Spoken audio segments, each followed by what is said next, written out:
The vast majority of the cars that we talk about in this series tend to fall into one of two camps, either the concept and prototype end of the spectrum, things which have an interesting idea or an oddball idea but more often than not don't see the light of day, or the other end of the spectrum, which is the motorsport or competition world, be it race cars, rally cars, whatever the case may be. But what they have in common is that they're not particularly well known, and more often than not as well, they were kind of failures, either at what they intended to do or just not actually reaching production, if of course you deem that a failure. In the case of this car though, I would say it sort of falls somewhere between the two, and it's a kind of car which we don't talk about that often, but I do definitely plan to cover again in Unsung Heroes in the future, and that is of course an aftermarket tuner car. Now for those who are unfamiliar with what that is, it's basically when you take a production car, generally speaking, it could be a one-off or concept, but not usually. You take a production car, and then an official tuning house like Gembala, Roof, Hamann, various others, depending on the manufacturer, generally will take that car and they will then fit their own parts to it, parts which are offered individually to customers, and then in effect these ground up creations from these tuning houses act as an advertisement for their tuning parts, essentially like a drivable billboard. And for the majority of aftermarket tuner cars, at least ones that were done by the company themselves and not private owners, that tends to be the extent of their use. They don't get raced, they don't even get driven that much, they end up maybe being stuck in a dealership or in the headquarters of the company as kind of a press car, a show car, to occasionally take out to show off what they can do. And that is the unfortunate sad life of your average aftermarket tuner car. You could think of some, probably stuff like the HPA Golf, the Ore Tuning Silver Bullet Audi, or of course a company which will be familiar to any Gran Turismo player, Roof, of course Porsche-based tuners.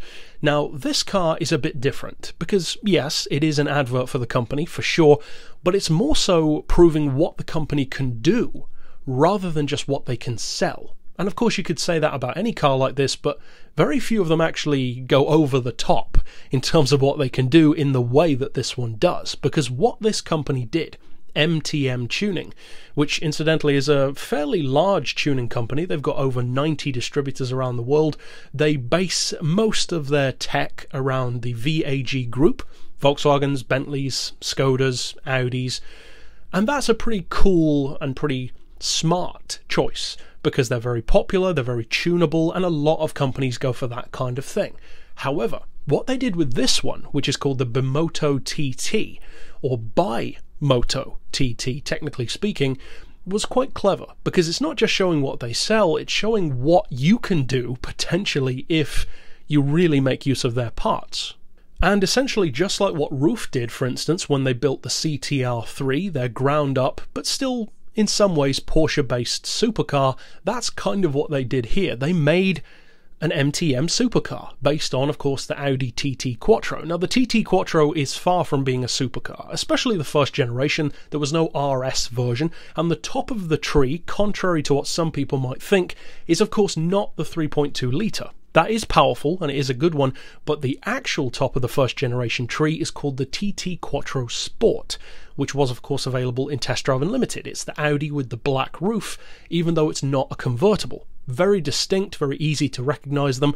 Someone near me actually owns one. It's a good looking car, and it's an interesting concept because it's a two-seater version with a anti-roll bar instead of the rear seats.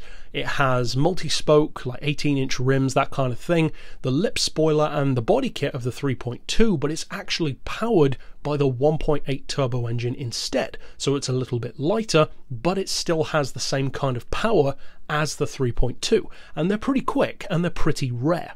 So what MTM did is they took two of those engines, hence the Bimoto part of the car's name, and they fitted them both into one TT Quattro. So it has one engine in the usual place up front, but then one instead of the rear seats, taking up most of the space in the midsection of the car. So it's a twin-engined Audi. It is of course still all-wheel drive, 6-speed gearbox, limited slip diff, and you've got a combined total of course 3.6 litres and 8 cylinders. But of course it's not a 3.6 litre V8, it's more like a 3.6 litre straight 8, if you want to be technical about it. Now, each engine alone puts out about 240 horsepower. So combine that together and straight away you've got a pretty impressive output. But that's not what MTM did.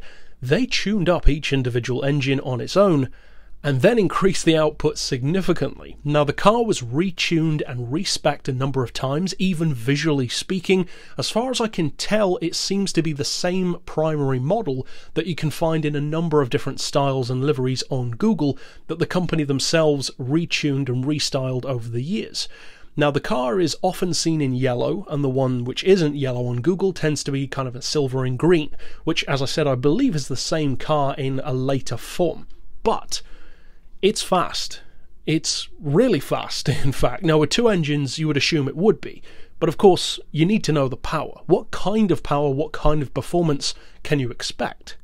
Well, they tuned up both of those engines to around 500 horsepower. Now, that was the claimed level that they were aiming for. I'm not sure if they ever actually reached the quoted 1002 horsepower combined, but most of the conservative estimates tend to be in the high 880 region to around 900 horsepower, which isn't exactly lacking. That's serious territory. Personally, my favourite feature about the car visually is the very Gumper Apollo-esque roof snorkel. I love that design on a car, and you don't really see many that have it, which is unfortunate.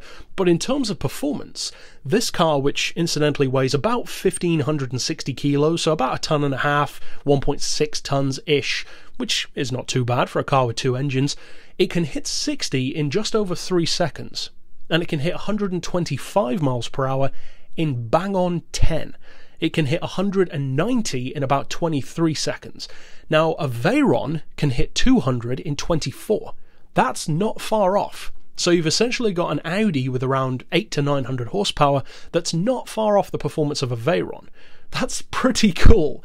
Now, the car did set some speed records, and one of these earlier records was in the region of about 232 miles per hour. Now, there are some quotes that it's gone even faster than that since then, even in excess of 240. The company aims to get it up around 250, which isn't too surprising.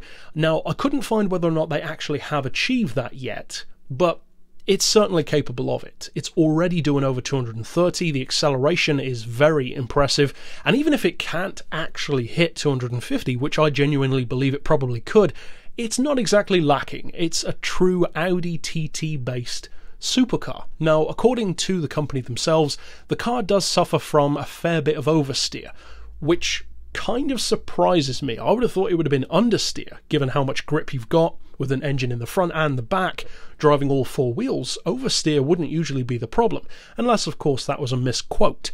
But be that as it may, it's interesting that that was the result for this particular car. Gives it a very supercar-esque drawback. A lot of them are pretty tail happy.